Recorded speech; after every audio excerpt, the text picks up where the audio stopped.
Une nouvelle vidéo du coup pour vous présenter un petit peu ma boîte à outils que j'ai envie de partager avec vous qui va vous donner plusieurs outils. L'idée c'est d'en avoir plein et tous ne marcheront pas, tous ne seront pas appréciés, mais c'est vous donner des ressources pour pouvoir réussir à gérer l'intensité des contractions. Donc j'ai dessiné ça un petit peu comme ça. Hop, je vous montre, juste vérifier que vous voyez bien. Hop. Vous pouvez faire un petit screenshot ou une capture d'écran et sinon je la remettrai en photo sur le site. Donc en fait, je vais me décaler un peu, dans cette boîte à outils ici, j'ai mis, je ne sais pas si vous voyez, mais il y a les lettres de l'alphabet et du plan A au plan Z.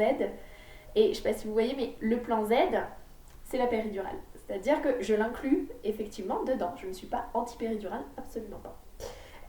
Mais l'idée c'est qu'on essayait déjà toutes les choses avant, et si vraiment on a tout essayé et qu'on arrive à un point où on ne peut plus, où on n'est plus dans une intensité forte mais qu'on passe de l'autre côté, c'est-à-dire dans la souffrance, évidemment, il faut une péridurale, d'accord? Parce que la souffrance à un accouchement, ce n'est pas normal, et ça, pour tout acte, que ce soit pour l'accouchement, que ce soit pour suturer les points, que ce soit pour plein d'autres choses, mais on ne doit pas souffrir. Donc si jamais on a fait tout ça et qu'on commence quand même à passer à ce stade-là, évidemment la péridurale, là, elle est utile parce que quand on souffre, on se crispe, on peut plus se détendre et le col il résiste et il ne souffre pas plus et souvent ça bloque. On met une péridurale et pouf, tout relâche. Ok, donc là, elle est utile.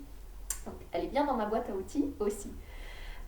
Première chose que j'ai mis, bon après les lettres c'est pas forcément dans l'ordre, mais c'est plus les quatre premières qui sont pour moi indispensables.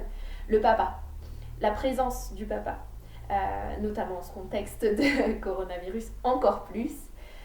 On a prouvé scientifiquement qu'un soutien continu, c'est-à-dire une maman qui a tout le temps quelqu'un avec elle, du début jusqu'à la fin, on a prouvé scientifiquement, il y a des études dessus, que ça a diminué le risque d'accouchement avec une péridurale et le risque d'accouchement avec ventouse et forceps. C'est quand même incroyable.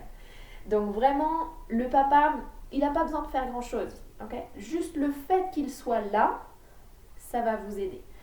Donc ça, c'est vraiment, je pense, la première chose indispensable. Pour les papas qui n'osent pas ou qui soit qu'ils n'osent pas, soit qu'ils ne veulent pas, il faudra quand même qu'ils vous transmettent une présence, même si elle n'est pas physique. Elle peut être par des mots, elle peut être par des écritures, enfin des mots écrits sur les papiers, ou peu importe, mais vous aurez quand même besoin de ça.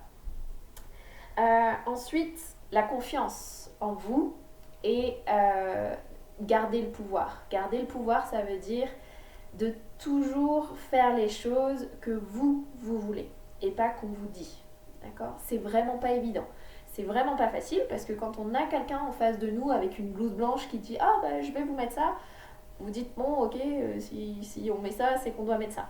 Vous avez le droit de dire non, d'accord ? Je vous donnerai une technique pour aborder ces sujets-là. Enfin, il y a une façon évidemment de dire les choses. L'idée, c'est pas d'aller à la maternité avec ses gants de boxe là, et de dire moi je veux pas ça, je veux pas ça, je veux pas ça. Il y a une façon de faire, mais vous avez totalement le droit. Et peu importe ce que vous déciderez, peu importe ce qui se passera par la suite, du moment que ça a été fait avec votre accord, ce sera forcément mieux vécu. Ça, pareil, c'est prouvé scientifiquement. Les psychologues attestent de ça. Donc vraiment, ça va vous permettre dans votre vécu d'accouchement, peu importe comment il se passe, ça va vraiment vous permettre de mieux le vivre. La respiration. La respiration pour plein de choses. La respiration, le fait de se concentrer dessus déjà. De juste penser. J'inspire par le nez. Et j'expire, soit par le nez, soit par la bouche. Et de nouveau, j'inspire. Et elle doit être continue. Déjà, juste d'y penser, je pense pas au reste. Je pense pas à oh j'ai mal là, ou oh mais il y a encore ça, ou oh mais j'en peux plus. Ou... Je me suis concentrée déjà dessus, j'ai mis mon esprit sur ma respiration. Deuxième chose, ça va me permettre de gérer ma douleur parce que, l'intensité de mes contractions, pardon, parce que plus je me crispe, plus je me mets en apnée. Donc si je fais des réflexes qu'on a tous, quand on a une douleur quelque part, si on fait ça, le problème c'est qu'on se bloque notre respiration. Donc on bloque l'oxygène au niveau de nos muscles. Donc ils se contractent encore plus. Donc on accentue encore plus la douleur. Tandis que dès que je respire, j'oxygène mes muscles, je les aide à se détendre et donc à se relâcher plus vite.